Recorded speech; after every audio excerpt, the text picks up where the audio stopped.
पूर्वમાં દેશના કેમલમાં કેસગીરીको साथमा जिल्ला संवाददाता बलराम मौर्यको मानमा आएको छु। अब तक टेलिभिजन को साथमा रहेको छ। आजको विशेष समाचारमा स्वागत छ।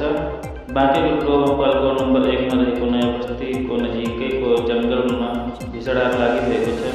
डढेलो विस्तार सजिएपछि स्थानीय बासिन्दाहरू त्रसित बनेका छन्।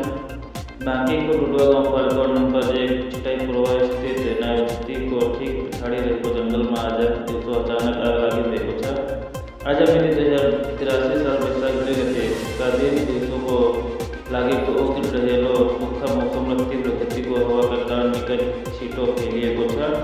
जङ्गलमा लागेको आगो बस्तीको नजिकै पुगेपछि चिटाई पूर्वका स्थानीय बासिन्दाहरू निकै चिन्तित बनेका छन्।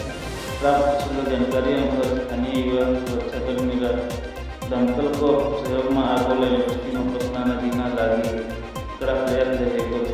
अहिले पनि आगो पूर्ण रूपमा नियन्त्रणमा आउन सकेको छैन। आग लागिबाट वन क्षेत्रको भन्न क्षति र वन्यजन्तुमा ठुलो क्षति पुगेको छ।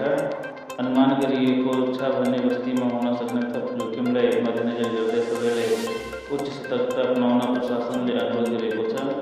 यो घटना थप विवरण आउन बाँकी नै छ। हामी तपाईँलाई अपडेट गरिरहनेछौँ। अहिले समाचारमा यति नै। हेर्दै रहनु टेलिभिजन। यदि जुनसुकै पनि ठाउँमा टाइम भइरहेको छ भने